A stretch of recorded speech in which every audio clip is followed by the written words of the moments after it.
Welcome back. Last week, County Commissioners in Miami-Dade chose Daniella Cohen Higgins to represent District 8. She will fill the seat vacated by Daniella Levine Cava when Levine Cava was elected mayor.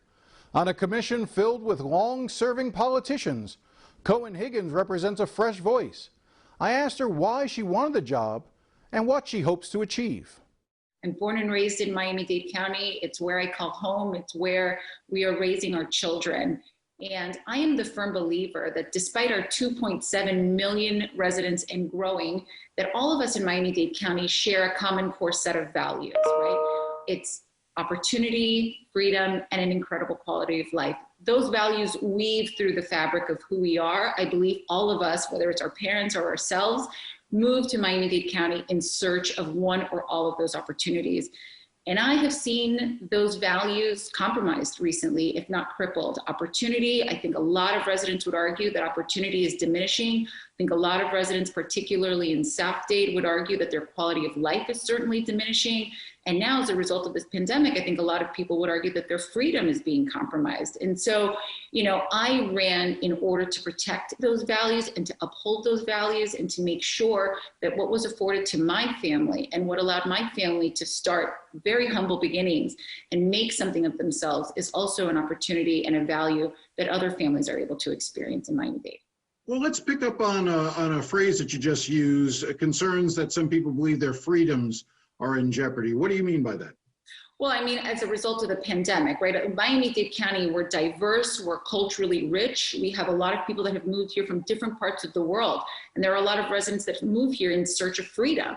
And that's a very important value that's incredibly important to them. And as a result of the pandemic and the lockdowns and the restrictions, and we can do this and we can't do that, there are a lot of people who feel like their freedoms are being impeded upon as a result. So are you one of those people who believes that, for instance, there should not be mandates, business closures? So put a little bit more meat on this. Are you just simply saying that you understand the concerns that people have, or do you share those concerns in the sense of you don't believe that there should be those types of restrictions? No, I'm certainly not saying that I don't believe there should be those types of restrictions. I'm just recognizing that those are the concerns. And I'm a small business owner. And so I understand the struggle that a lot of our small businesses are facing. And we are in the middle of a health crisis that we have never experienced before. So we as officials have the very difficult decision now to balance interests and to make decisions that will allow people to put food on their table while also prioritizing the health of our residents. And it's a very difficult decision to be made. But I am recognizing that there are a lot of people that have feelings and sentiments regarding those core values that I believe we all share being compromised currently. Well, let's take a step back for a second. Tell us exactly, a little bit more about yourself. Daniella Cohen Higgins, how long have you lived here? Where'd you go to school? Give me a little bit of family background. Introduce yourself to folks. Yeah, so I am a proud Miami-Dade County resident, born and raised. I was born at Jackson Memorial Hospital, and I've lived here my entire life with the exception of going away to school. I'm a proud product of our Miami-Dade County public schools, and I'm the first in my family to have attended college, and then I went off to become an attorney. And 11 years ago, I started my own small law firm. And so I take a lot of pride in our culturally rich and diverse community, and I want to see Miami-Dade thrive. We have to revive our community as a result of this pandemic, but I'm a very invested member of our community. And where are your family from? Jamaica. Both of my parents were born in Jamaica, and they immigrated here just before I was born. And why'd they come to the United States? They came here. It goes back to what I had just spoke about. My family is no different than so many different families in Miami-Dade County, where the opportunities that were presented to them in Jamaica were not opportunities that were, realistic or opportune for our family. So we came to Miami seeking the American dream, like so many of us, and that is true to this day. You said you practice law. You opened up your own shop. What type of law do you practice? I am a civil trial attorney.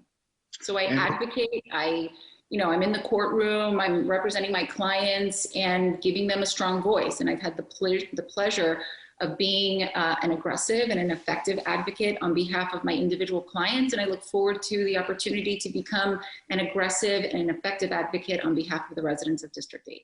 So it would be fair to describe you more as a plaintiff's attorney than necessarily as a defendant's attorney. In other words, working for business interests. We do both, actually. We represent small businesses that have been sued, and we also will bring personal injury cases as well.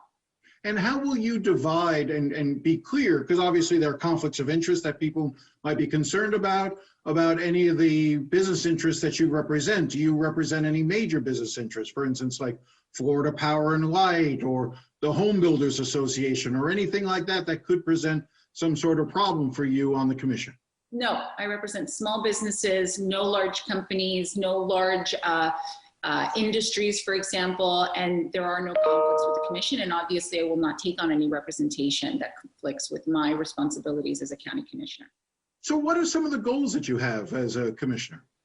So the first goal is to get our community healthy and get our community back to work. I have volunteered at a number of different food distributions throughout South Dade, and Jim, it's heartbreaking if you haven't been to one of these, the amount of families lined up, sometimes for 5 hours, waiting in line in their vehicles with their masks on, for a week's worth of groceries.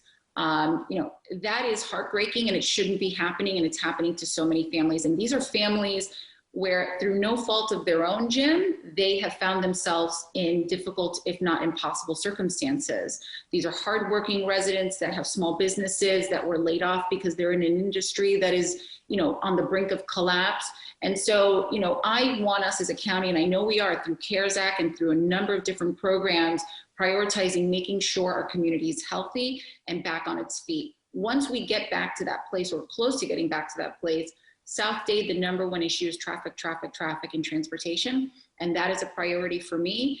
Pre-pandemic, I would drive 9 miles north to take our son to school and to go to work. That 9-mile commute sometimes took an hour and 15 minutes. My mother, who works downtown pre-pandemic, would take the jitney to the Dadeland station and then the train to downtown, 2-hour commute each way. She relies on public transportation, 2 hours each way every single day. And so, Miami-Dade is often referred to as a world-class county and community, but I often say, for who? I would like Miami-Dade County to become a world-class county and community for our residents, and that doesn't happen until we're able to produce and provide a world-class transportation system. Obviously, the biggest issue when it comes to transportation in that South Dade corridor is the debate between rail or the elevated bus system that they've decided to create, the BRT, the Bus Rapid Transit. Bus Rapid Transit is similar to rail, except it's not actually rail. It's a lot cheaper. Where do you come down? Are you somebody who believes that South Dade is owed rail lines and rail systems, or do you support the Bus Rapid Transit system that's being proposed and is funded? So South Dade absolutely deserves rail. We voted on it, we paid for it, we bargained for it. There's no question that we're owed it, and there's no question that we want it. The question is, what do we do now that we are here? And, Bus Rapid Transit is not what South Dade wanted. It's certainly better than nothing. However, we have a new administration at county government. We have new commissioners, and I think there should be something to be said about a fresh perspective, new ideas. And if we in South Dade believe that there's the opportunity to bring rail in an expedited way, then that needs to be explored. We were talking before we started the interview formally, and you talk about that spirit of wanting to fight for folks. Where do you think that comes from, and how do you think that's going to show itself moving forward? I do like, I say fight, I think that may be the trial lawyer in me, but I also believe that people, when they're passionate about something, or when they're in a dire strain or in a serious need, they want somebody to fight for them. They want somebody that is a strong advocate with a strong voice. It is interesting that you've got a lot of turnover at the county commission, although not a lot of new faces. I mean, some of the folks who have won seats have been in politics for a long time, whether it's Oliver Gilbert, Raquel Regalado. You just sort of go through the list of the quote unquote new commissioners. They're new to the county commission, but they're not new to politics. You're really the only new face that's on there. How do you avoid being sort of the rookie on that den of, I'll lovingly refer to, of vipers? And how do you navigate those sort of waters? I don't know that I consider myself a rookie. I think that government experience certainly is very important, but it's not, the only way to prepare you for a role and a responsibility like this. Being a small business owner for 11 years, being an advocate and a lawyer for the last 15 years, sitting on a number of boards in our community and giving back to our community in a number of different ways, all prepares you, I think, to be a strong voice. And I also think, hopefully through my candidacy and my appointment as a commissioner, I will send the message to other young professionals or other moms or parents that don't have government experience that want to serve their community, that they will be able to say, listen, I can do this, I can serve, my voice and my perspective matters. I want to see what I can do, because I strongly believe that we need more excellent candidates running for office. And our now mayor, for example, Mayor Daniella Cohen Higgins, prior to her running for the county commission in District 8, she had not served in office prior, and neither did Katie Sorensen, actually. So at least for District 8, it's pretty common for our county commissioners to go in without the prior government experience. We'll be right back.